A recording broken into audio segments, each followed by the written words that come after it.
Bom, queridos, vamos seguir nossa sequência e tirar mais umas lições para o nosso crescimento, para o aprendizado.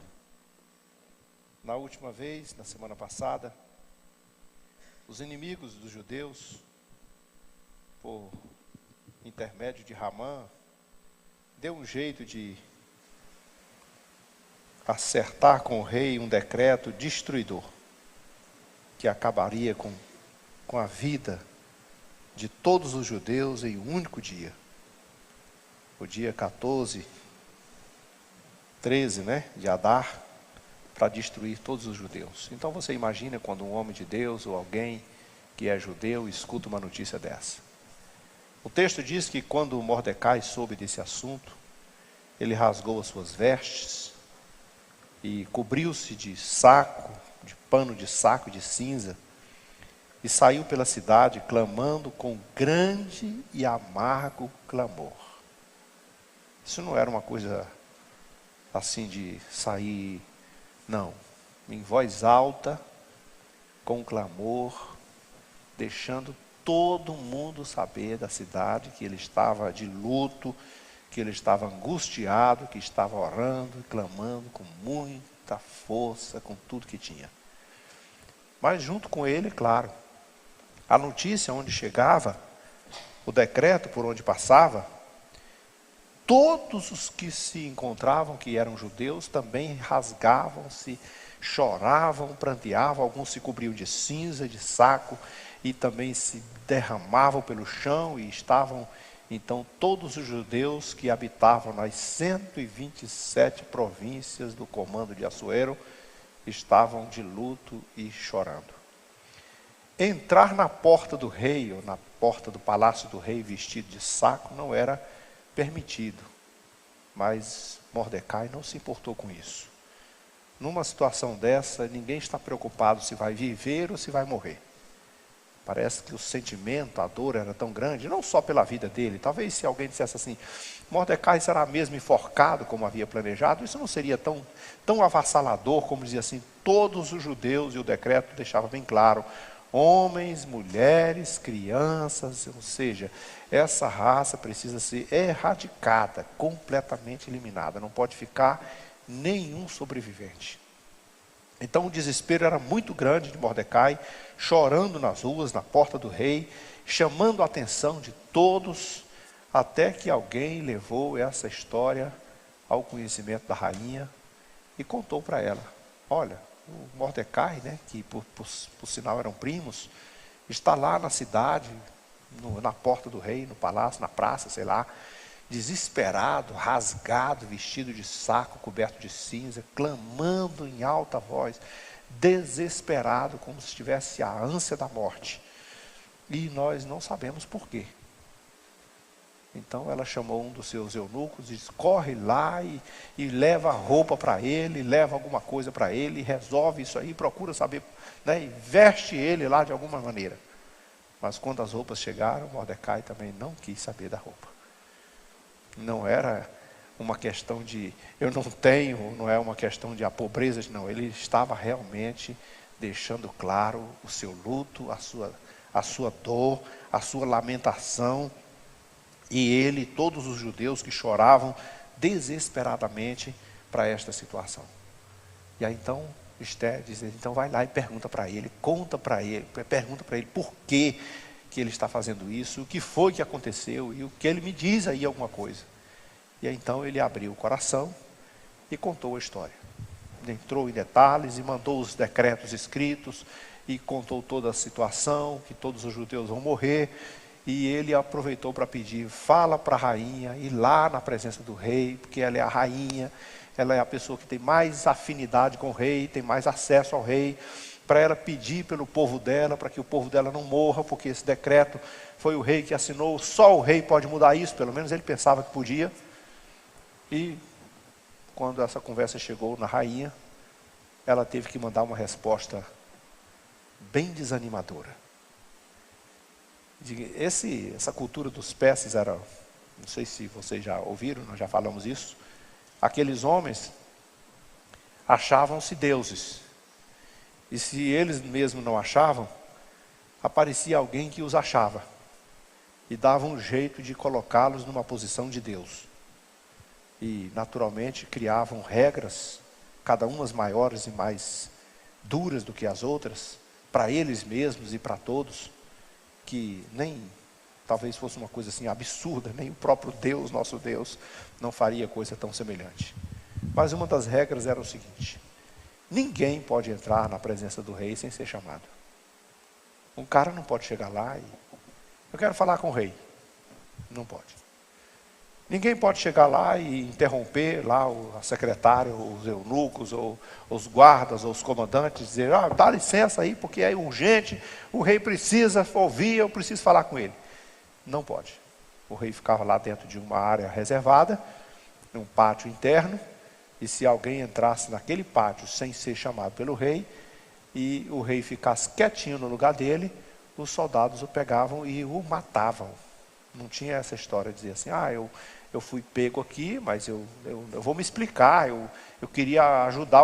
Até quando o rei estava sendo tentado à morte, ninguém podia chegar lá e dizer isso assim, abertamente.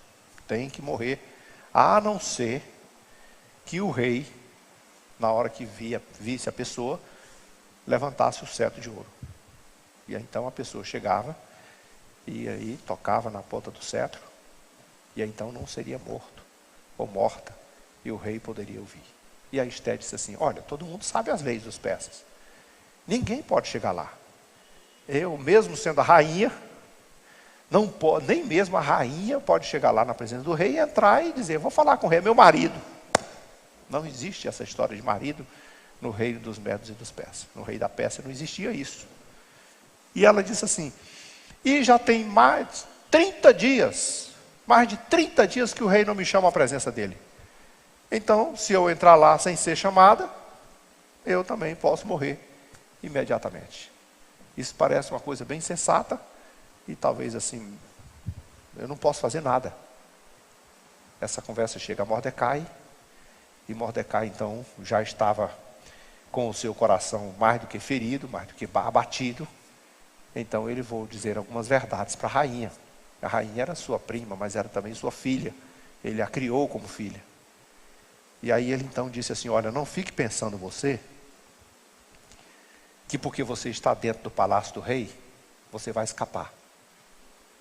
Isso não vai acontecer.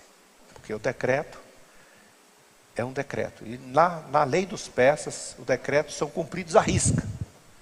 Não importa quem disse, até o rei se desespera quando fica sabendo, porque o decreto é literal e rigoroso. Não pense você que você vai escapar, só porque você está no palácio do rei.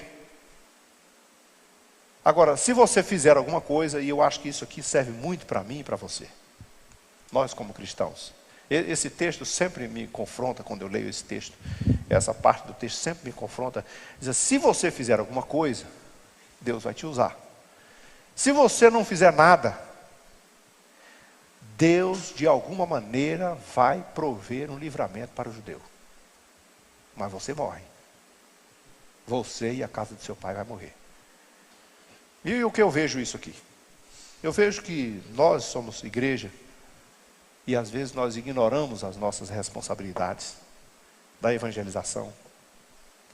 E qualquer coisa que diz respeito ao investimento no reino de Deus, em tudo que nós fazemos para o reino de Deus, e às vezes nós negligenciamos. E quando isso acontece, Deus se vira, Ele dá um jeito. Ele levanta meios, Ele levanta provisão. O Senhor Jesus disse, no dia que entrou na terra de Jerusalém, e aquele povo clamando, hosana nas alturas, ele foi censurado por alguém que disse assim, você não está vendo não, esse povo clamando desse jeito, falando, te adorando como se fosse, e você tem que mandar eles calarem. E Jesus disse, se eles se calarem, as pedras clamam. Ou seja, Deus sempre tem um meio para resolver a coisa. Se eu evangelizar, irmãos, Deus pode me usar para salvar a vida de muita gente. Se eu não evangelizar, Deus pode dar um jeito e usar outras pessoas. A pessoa pode sonhar, pode fazer qualquer coisa, e como está acontecendo hoje, o pastor falou aqui na conferência missionária, que muçulmanos estão sonhando e com Jesus e tal, e estão flexibilizando o coração, porque eles tiveram sonhos e eles querem explicar, como foi com o centurião Cornélio, que talvez nunca quisesse ouvir Pedro. mas sonhou e o anjo disse para ele no sonho: vai buscar o Pedro, eu tenho uma mensagem para você, mas só o Pedro pode entregar, porque o anjo não prega, quem prega é o homem. Deus tem meios para resolver, Deus pode fazer isso, mas ele diz assim: você não vai pensando que só porque você está na casa do rei, você vai sobreviver, os outros vão morrer. Porque Deus pode prover livramento para o judeu de qualquer outra forma. Mas é bom você pensar numa coisa: pode ser, quem sabe, se não foi exatamente para essa hora que Deus te colocou como rainha. Então, a gente começa a olhar o texto lá do início, os acontecimentos, e os ataques do inimigo, e as provisões divinas, e a introdução, e a deportação lá, a expulsão da rainha, e pega uma judia, coloca lá no trono, junto com o rei, e todas aquelas providências, e aí Deus está dizendo assim: olha, você pode ter certeza de uma coisa, por acaso não é que você está aí. Aí vem uma pergunta para mim de novo: eu estou aqui por acaso? Eu sou crente lá no meu trabalho, onde eu vivo, por acaso? Será que é por acaso? Tem alguma razão para eu ter sido inserido nesse lugar? Eu sou aqui da igreja por acaso? Eu tenho uma história interessante sobre a minha vida pessoal, porque devido ao ministério, eu sempre tentei de alguma forma me desvencilhar do ministério. Teve uma época que o ministério não queria reduzir minha carga horária de jeito nenhum. E aí eu pedi daqui, pedi dali, pedi dali, pedi daqui. Aí eu digo: eu já sei, eu vou pedir uma transferência para um outro órgão que tem carga horária reduzida. Eu fui pedir a transferência para outro órgão e está tudo certinho, tudo acertado. Vocês se lembram que o INSS pegou fogo uma vez ali, o prédio inteirinho? O rapaz me ligou na semana e disse assim: seus documentos estão aqui, semana que vem você pode vir. O prédio queimou 5 andares. Quando eu cheguei lá, disse: cadê? Não tem nenhum documento, nem o computador que tinha, não existe nenhuma história, foi toda embora. Não é possível um negócio desse. Então eu vou pedir licença. Aí eu pedi licença, fiquei 6 anos, e daqui por 6 anos terminou, o governo diz: volta. Eu disse: não posso voltar, pega outra licença, vai para ali, vai para cá. Não, fica aí. Mas eu sempre fico perguntando para mim mesmo: é por acaso? Ou Deus tem alguma intenção com isso? Ou será que nós somos cristãos só dentro das nossas igrejas? Ou nós temos também uma vida social? Você que é um crente, você é um pastor, seja lá o que você for, mas você tem vizinho, você tem colega de trabalho, você tem colega de curso, você tem colega de transporte, você tem pessoas que você convive, e essas pessoas com quem você convive, com quem você trabalha, com quem você mora, também não são colocadas perto de você por acaso. Pode ser que para esta hora Deus inseriu você nesse lugar. Então de repente acontecem coisas, acontecem extraordinárias coisas. Aí você entende: eu entendo Deus, eu entendo. Foi tão difícil entender, deu tanto trabalho para entender. Por quê? Aí eu fico pensando assim: eu saí forçado e voltei forçado. E eu fico me lembrando às vezes de quando o Senhor usa às vezes assim as expressões. Mateus usa a expressão sobre Jesus dizendo assim que o Espírito Santo o impeliu para o deserto. Impeliu é: vai. Não, vai. Aí ele foi para ser tentado pelo diabo. O texto diz que depois da multiplicação de pães, 5 pães e 2 peixes, Jesus impeliu os seus discípulos a entrar no barco e ir sozinho para o outro lado da margem. Eu vou ficar aqui dispensando a multidão. Não, eu quero ficar com o Senhor dispensando a multidão. Não, você vai, entra no barco. Mas eu quero ficar com o Senhor aqui despachando o povo. Entra no barco e vai. Para eles serem provados numa tempestade avassaladora, desesperadora, para depois Jesus entrar lá, andando pelas águas e libertando-os, para que eles dissessem assim, depois: verdadeiramente, Ele é Filho de Deus. Porque na primeira tempestade, eles perguntaram: quem é esse que o mar lhe obedece? E agora, nessa segunda, ele diz assim: verdadeiramente é filho de Deus. Provações, lutas nos ensinam e nos colocam mais perto de Deus e nos ajudam a conhecer melhor o nosso Deus. Quando você está em luta, quando Jó passou por toda aquela prova, mesmo sendo um homem justo, reto, temente a Deus, que se desviava do mal, foi depois de toda aquela prova que ele passou, que ele disse assim: eu conheci o Senhor superficialmente, agora eu sei quem é o Senhor. Experiências assim. Então, nós somos colocados em algum lugar, irmãos, ou na igreja, ou no trabalho, ou na vizinhança, ou em qualquer lugar, qualquer setor. Pode ser que nós tenhamos que fazer essa avaliação e essa indagação. Será que foi por acaso ou o Senhor me colocou aqui por uma razão? Por que eu estou aqui? Por que eu estou trabalhando naquele lugar? Por que eu moro naquela quadra? Por que o meu vizinho é doente, tem isso, tem aquilo? Por que o meu colega de trabalho é estourado, ou sei lá, é isso, é aquilo outro? Por que o meu vizinho é esquizofrênico, ou seja lá o que for? Por que eu estou aqui nesse convívio com essa pessoa? Porque Deus precisa de luz, e você é uma delas. E aí foi o que Mordecai disse para Esther: se você fizer o seu trabalho, glória a Deus. Se você não fizer, Deus dá jeito. Mas pense, pode ser que você chegou a rainha só para esse momento. Foi só por isso que Deus te colocou aqui. E aí então ela teve que refletir. Caiu aí, então a ficha caiu. E aí a responsabilidade veio para perto. E assumir a responsabilidade. Não que ela não fosse uma mulher temente a Deus, não que ela não fosse uma mulher crente, como diz o ditado, não que ela não tivesse amor pelos judeus, mas você sabe que as condições sociais melhoradas ajudam as pessoas a ficar um pouco mais tranquilas, mais cômodas. Não posso fazer nada, ainda que ela fosse temente a Deus e fosse judia como os outros, mas a primeira resposta foi: não posso fazer nada, o rei não vai me atender, se eu for lá sem ser chamada e ele resolver, eu morro, eu não tenho condição de fazer nada, já tem 30 dias que ele não me chama. Você já parou para pensar que de vez em quando nós nos encontramos numa posição numa zona de conforto muito boa, nós não temos a iniciativa de agir? Nós não fazemos missões quando nós estamos com a vida muito tranquila. Nós não oramos quando a geladeira está cheia, a saúde está boa e as coisas estão resolvidas. Nós oramos quando o sapato aperta. Nós oramos quando a dor chega, quando a angústia bate na porta. Aí, Senhor, me ajuda. Nós não oramos quando está tudo resolvido, mas quando perde o emprego. Oh, meu Deus, me ajude, eu preciso da tua ajuda. Nós oramos na necessidade.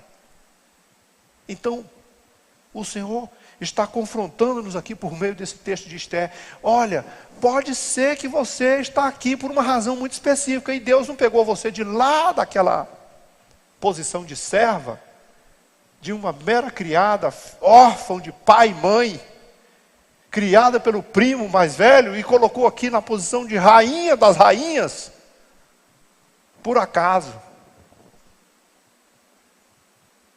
Aí então a zona de conforto desapareceu.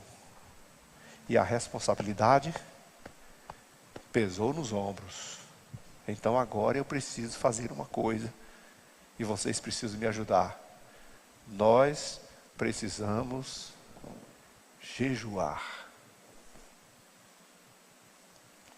Jejuar significa, na minha opinião, eu sempre tenho o meu ponto de vista sobre o jejum, que não é assim, o jejum não é uma coisa que eu vou trocar com Deus. Vou ficar aqui uma semana de fome e o Senhor me dá isso aqui. E resolve aquilo, não. Jejum fica bem nítido, bem claro, que quando eu estou jejuando, eu estou enfraquecendo a minha natureza carnal. Eu estou mortificando a minha carne. E é claro que eu estando mortificado, enfraquecido, físico, carnalmente, eu tenho como, nesse mesmo período, fortalecer a minha vida espiritual. Porque a carne e o espírito não são amigos, não andam juntos, não pensam a mesma coisa e não agem na mesma visão. Quando a carne está fraca, o espírito está forte. Quando o espírito está fraco, a carne está forte. Então, nós já somos por tendência, por natureza, descuidado com a vida espiritual. E não é eu, você, não. Somos nós, os seres humanos. Nós comemos 3 vezes por dia. Descansamos quase 8. Nos preocupamos com o lazer e com todos os confortos da carne. Mas não oramos 3 vezes por dia. Não lemos a Bíblia 3 vezes por dia. Não nos preocupamos consequentemente, diariamente, em repor as nossas energias espirituais. Nós nos lembramos sempre de alimentar a nossa carne. Então o jejum é para isso, é para mim matar essa carne que está cheia de impulsos contrários à vontade de Deus. Eu vou enfraquecê-la para depois eu entrar na presença de Deus e ter mais força para conversar com Ele, ter mais intimidade com Ele. Quando Deus vai fazer alguma coisa com o povo, eu vou entrar, vou falar com você. Josué vai entrar na terra prometida. Moisés ouve de Deus, eu vou falar com o povo amanhã, daqui a 3 dias. Então, que o povo se consagre, que o povo jejue, que o povo se prepare, porque a presença de Deus vai chegar. E nós temos que estar preparados para isso. Então, foi uma forma que Esté encontrou, dizer assim, então já sei, eu vou pedir para vocês todos jejuarem 3 dias. E não comam nada, nem de dia e nem de noite. Não é jejum de muçulmano, não. Que passa o dia todinho de jejum, e à noite, quando o sol desaparece, eles passam a noite todinha comendo. Não. É para ficar sem comer de dia e de noite. 3 dias. E eu também vou jejuar. E as minhas servas que trabalham comigo aqui também vão jejuar comigo. Nós também vamos ficar 3 dias e 3 noites sem comer. E só depois disso, com muita oração, com muito jejum, com muita consagração, eu vou à presença do rei. Se ele levantar o cetro, eu serei viva. Se ele não levantar, simplesmente morrerei. Mas agora estou disposta a isso. Agora a ficha caiu e eu sei qual é a minha missão. Eu sei porque o Senhor me colocou aqui agora. Eu tenho que perguntar isso sempre para mim. Por que o Senhor me colocou aqui? Eu pergunto para mim, por que o Senhor me colocou como pastor aqui nesse lugar? Você pergunta, por que o Senhor me colocou como obreiro aqui nesse lugar? Por que o Senhor me colocou como membro, como ajudante? Por que o Senhor me colocou naquele endereço que eu estou morando? Com aquele vizinho que eu tenho, com aquela vizinha que eu tenho, com aquele colega que eu tenho? Por que o Senhor me colocou aqui? Porque a Bíblia diz que todas as coisas cooperam para o bem dos que amam a Deus. E nós precisamos acordar para isso. Esté ficou sabendo pelo confronto de Mordecai, e nós vamos ver mais à frente que esse confronto vai bem além, e que ela precisou entender isso.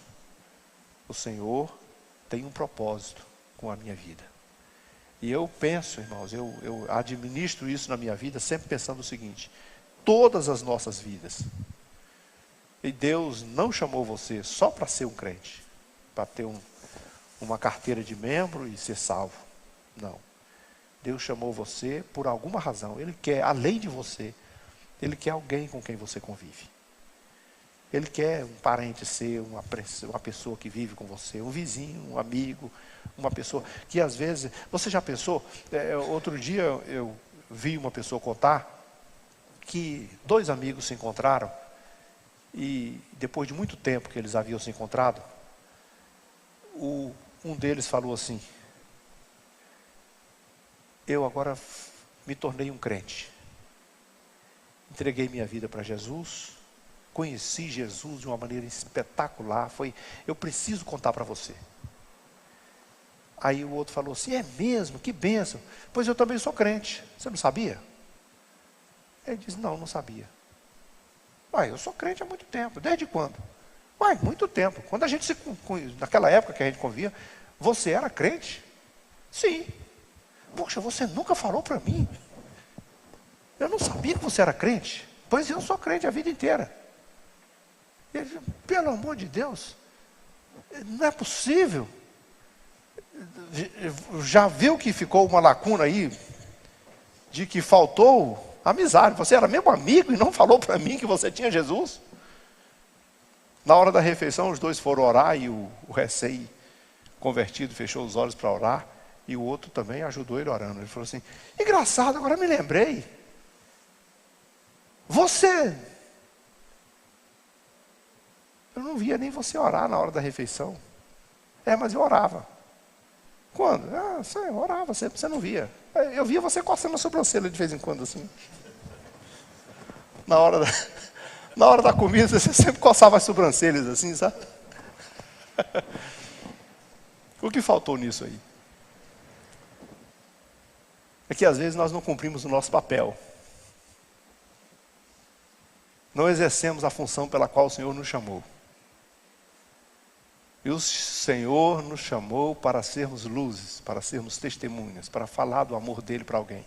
E para contar para os nossos amigos, nossos colegas, aí de trás de uma mesa, de trás de um balcão, no volante do carro, na cadeira do cobrador, em qualquer lugar. Você tem a missão de ser um atalaia, de ser alguém que fala de Jesus, de ajudar pessoas a encontrar o seu caminho. Esther tinha uma posição bem elevada porque era rainha. Mas você tem uma posição elevada também. Você é servo de Deus, eu e você somos servos de Deus. E nós estamos inseridos num mundo tão conturbado. Você já observou que o mundo está de perna para o ar? Todo dia acontecem coisas terríveis. E a gente, como todo brasileiro, a única coisa que sabe é rir das piadas e fazer chacota com tudo que acontece de ruim no nosso país, se divertir com essas coisas. E poucas vezes nos lembramos que, será que eu posso fazer a diferença nesse momento? Será que eu posso fazer alguma coisa? Meu papel, meu testemunho pode ajudar em alguma coisa? Será que o Senhor não quer alguma coisa de mim aqui agora? Eu posso fazer isso. Eu estou vivendo num país da pornografia, do abuso das crianças, pedofilia, estou vivendo no país da corrupção, e eu estou vivendo no país das drogas, do crack, eu estou vivendo no país da violência, eu estou vivendo na escola, perto da escola, de tudo quanto é coisa ruim que acontece na nossa sociedade, e eu sei, eu conheço, eu sei quem é Jesus, eu tenho todas as diferenças. Será que não foi para esse momento que o Senhor me salvou? Será que não foi exatamente para essa hora que o Senhor constituiu a igreja? Uma igreja missionária que pode fazer esse papel. Então, se foi, tem um desafio, irmãos. Vamos orar e vamos jejuar para que o Senhor nos ajude a cumprir a nossa missão. Amém. Vamos orar ao Senhor.